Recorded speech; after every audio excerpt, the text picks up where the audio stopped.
Okay, hopefully I don't screw this up. Time for a review of the new camera setup. Alright, looking at the front of the rig here. Same Manfrotto tripod. It's heavy duty, that's why I like it. It's not balanced right now, so I need to actually slide the whole rig forward because it's too back heavy. So um, I'll do that later. But right here we got a Genesis matte box. Good quality matte box. No complaints with this whatsoever. This thing has been beat up like you wouldn't believe as far as being in my possession. All my equipment gets definitely put through the test of durability. Filter tray is not in there right now. It's got a neutral density on it and a protective sleeve for storage right now. Got a Pro-Aim follow focus. It's actually got a while this is an okay entry level kind of follow focus, good for just getting stuff done. It's wouldn't really recommend it because it's got actually got a skip in here somewhere, so I have to always make sure that my hard stops don't, like between the stops, don't have that gap in there because it makes for awful focus pulling. So watch out for this one. It's Pro Aim. See that right there? Yeah. Still on the VCT 14 plate. It's a good idea. The only thing is from Genesis, this little adapter bar that goes across here with the Jag 35 mounted on, it has a rock to it. There's a little bit of play. You see that? And I guess that's just because I got some little card stock in there to keep it good. Canon T2i. Thinking about upgrading to the 7D, but I was going to. Now I don't think so anymore because of Magic Lantern's new awesome looking setup here. I mean, you've got crop marks, you've got audio bars at the top up here, all your metadata. It's like you just can't beat it, And you can the functionality and then the latest upgrade is amazing. We have HDR recording as well, and I'll show you what that looks like. See, I'll do 200 to, I'll do 100 to 400, and I'll show you what it does. It's pulsating back and forth. I'll go ahead and turn it on. And this is basically what it looks like. It's capturing every other frame, 100 ISO and 400 ISO. So you're getting, your awesome dynamic range there. I mean, this is not a situation where necessarily you probably need it, but, not too bad. So let that run there. You got a timer for how much time you've got left to record, which is very cool. And you can adjust all the settings for how it acquires and what quality. You can't beat it. It's really awesome. Other things. Okay, this cage is something from China or India. Was a previous DSLR setup. We used it, and I basically just Frankenstein their whole rig because that's what you got to do. Come around to this side, it's quite a mess because that's where everything's powered in.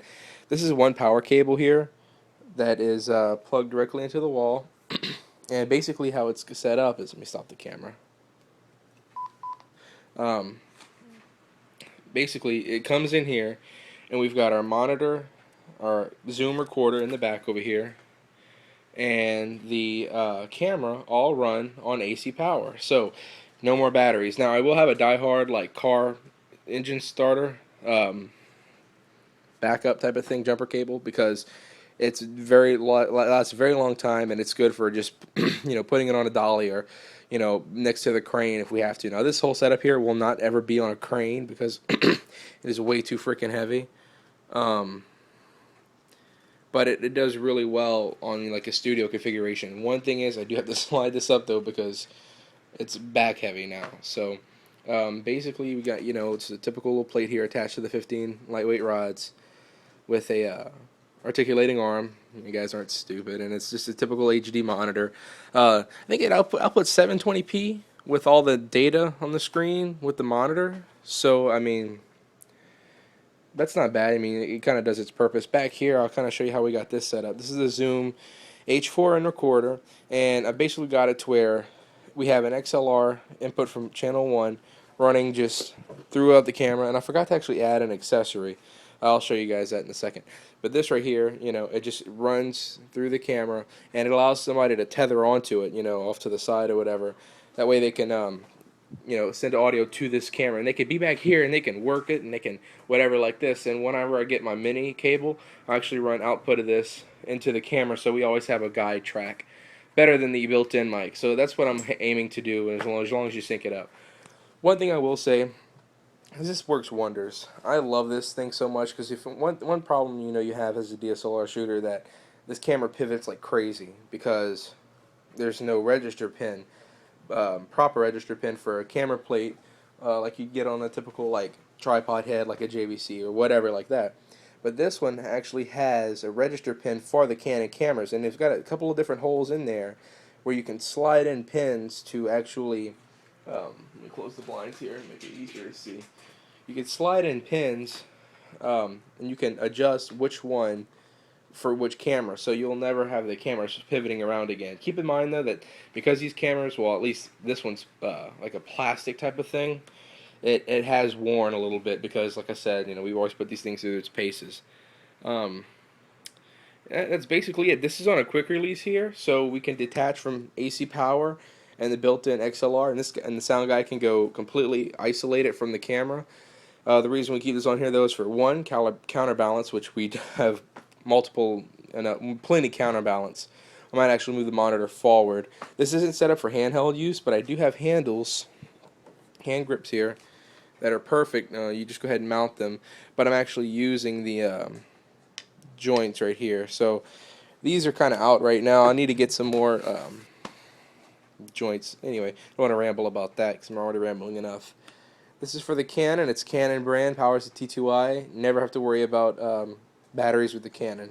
This powers the monitor, and I've got this for the zoom here. And it's a little messy. I do want to tidy up these cables, but for the most part, it's a good little rig.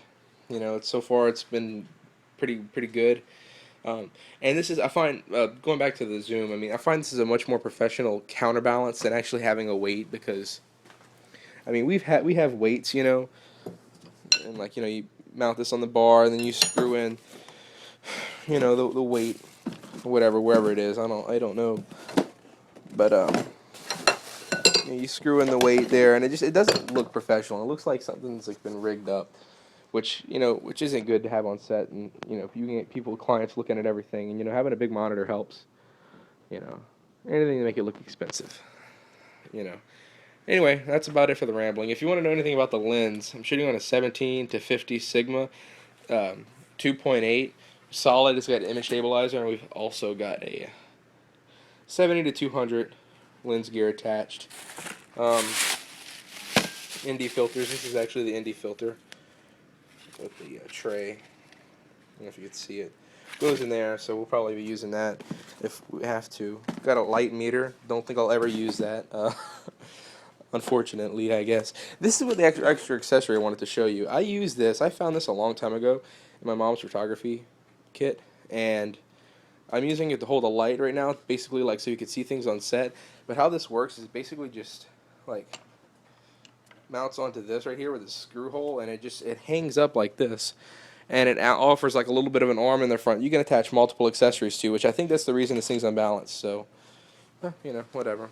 But yeah, here's the camera rig. If I can get it all on the frame here, and iPhone's not that great. My good camera's on the tripod. So yeah, that's it. If you have any questions, leave a comment, and I'll try to explain the best I can where some of these things come from. But everybody's got a different camera rig. I thought I'd just share mine. Anyway, later.